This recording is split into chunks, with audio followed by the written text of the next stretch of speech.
새누리당이 결국 국정조사 대상에 청와대도 포함시키기로 합의했습니다.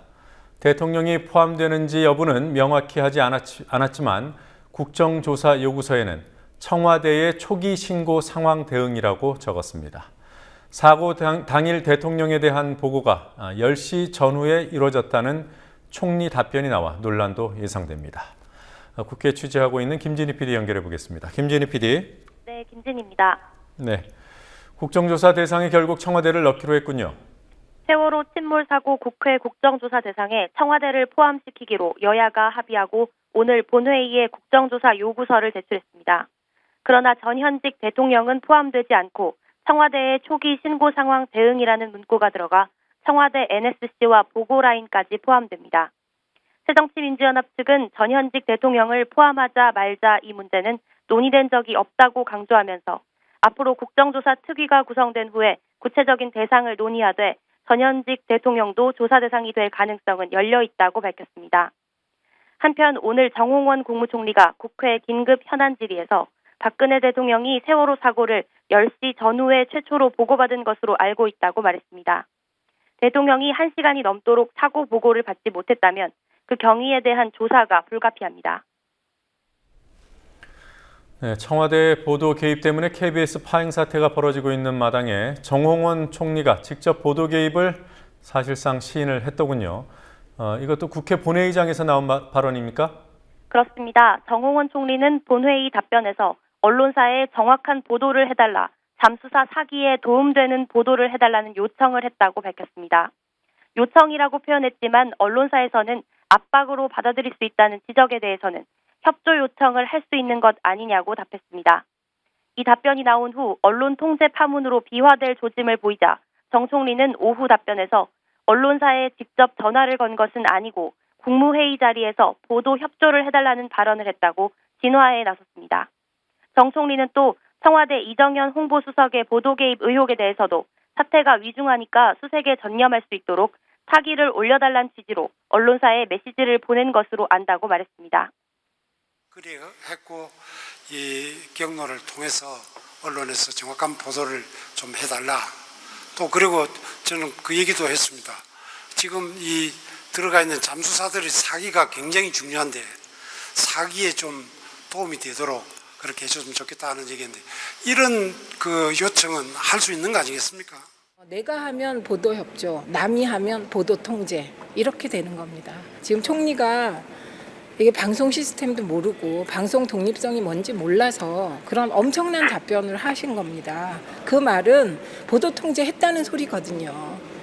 그러니까 나는 협조해달라고 얘기하지만 최고 권력기관 그리고 총리가 협조 요청을 하면 그게 협조입니까? 상대방은 협조가 아니지요. 압박이지요. 그렇게 보도 안 하면 불이익 당할 거라고 느끼지요.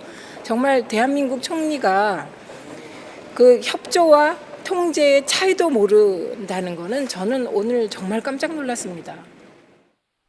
네, 그래요. 이거 매우 중대한 발언 같아요. 그 정홍원 총리가 나중에 해명한 말을 믿더라도 국무회의에서 장관들 앞에서 총리가 보도 개입을 독려한 것으로 해석될 수 있습니다. 자, 인적 쇄신 얘기를 좀 해보죠. 개각도 개각이지만 사실 청와대의 인적 쇄신이 뜨거운 감자가 아닐까 합니다. 여야 입장이 이 부분에 대해서는 어떻게 나오고 있습니까? 이완구 새누리당 원내대표는 오늘 CBS 라디오와의 인터뷰에서 김기춘 청와대 비서실장 등의 교체에 대해 너무 멀리 나가는 얘기라면서 전방위적으로 사람을 교체한다면 국정 안정성에 지장을 줄 수 있다고 말했습니다. 반면 야당은 청와대 인적 쇄신이 반드시 필요하다는 입장입니다. 어제 박영선 새정치민주연합 원내대표는 김기춘 비서실장과 이정현 홍보수석, 김장수 국가안보실장 등 대통령 참모진의 전면 개편이 필요하다고 말했습니다. 민주연합 최민희 의원은 오늘 학생 전원구조 오보로 구조 골든타임을 놓친 것은 청와대 보고체계와 무관하지 않다면서 청와대 참모진을 조사하고 책임을 물을 필요가 있다고 강조했습니다. 청와대 참모진이 전면 교체되지 않는다면 박 대통령의 대국민 사과와 국가 대개조 발언에 대한 진정성 논란이 예상됩니다. 언론의 개각과 청와대 개편 폭이나 또 하마평들이 솔솔 나오고 있더군요. 어떤 시나리오가 가능하겠습니까? 오늘 아침 귀국한 박근혜 대통령이 이번 주나 다음 주 초쯤 후임 총리 지명과 함께 구체적인 개각 구상을 밝힐 것이라는 관측입니다. 장관들은 일괄 사표를 내는 형식으로 물러날 것이라는 예상이 나오고 있습니다. 김기춘 비서실장이 새 내각에 들어올 대상자들을 추천받고 있는 것으로 알려져 왕 실장으로 불리며 대통령의 신임을 받고 있는 김 비서실장은 교체 대상이 되지 않을 것이라는 관측입니다. 청와대는 재난 컨트롤 타워가 아니라는 책임 회피성 발언으로 물의를 빚은 김장수 국가안보실장은 교체 대상이 될 것으로 보입니다. 또 하나의 뜨거운 감자인 남재준 국정원장은 유임될 것이란 의견이 여권에서 나오고 있어 야당의 반발이 예상됩니다. 차기 총리로는 세월호 전국을 수습하기 위해 국민통합형 인사를 등용할 가능성이 높아 한광욱 국민대통합위원장, 안대희 전 대법관, 이장무 전 서울대 총장, 김능환 전 중앙선관위원장 등이 거론되고 있습니다. 네, 공직자에 대한 부정한 청탁을 금지하는 일명 김영란법, 원안이 훼손된 상태여서 김영란법이 아니라 박영란법이다, 이런 말이 있죠. 어제도 말씀을 드렸습니다만 오늘 여당에서 다소 진전된 입장이 나왔어요. 네, 이완구 새누리당 원내대표가 CBS 라디오 인터뷰에서 김영란법을 원안에 가깝게 처리해야 한다고 말했습니다. 국회 정무위 여당 강사인 김용태 의원도 새누리당이 김영란법 처리를 꺼릴 이유가 없다면서 6월 국회 입법을 언급했습니다. 그러나 민주연합 주장대로 원안대로 통과시킬 것이냐는 질문에는 모든 가능성을 열어놓고 있다면서 원안과 정부 수정안을 모두 심사할 예정이라고 말했습니다. 여야가 김영란법 원안 통과로 의견 일치를 봤다는 보도가 나오고 있지만 새누리당 측은 당론이 아직 정해지지 않았다는 입장입니다.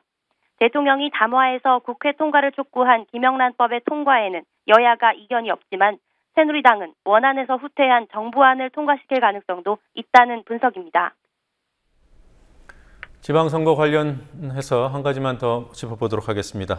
광주와 울산 지역의 단일화 문제 어떻게 돼가고 있습니까? 민주연합의 전략공천에 반발해 무소속으로 출마한 강훈태, 이용섭 광주시장 후보가 오는 28일까지 단일화를 마무리하기로 밝힌 가운데 여론조사 방식을 놓고 기싸움을 벌이고 있습니다. 울산시장 선거에서는 민주연합 이상범 후보와 정의당 조승수 후보의 단일화 협상이 교착 상태에 빠졌습니다.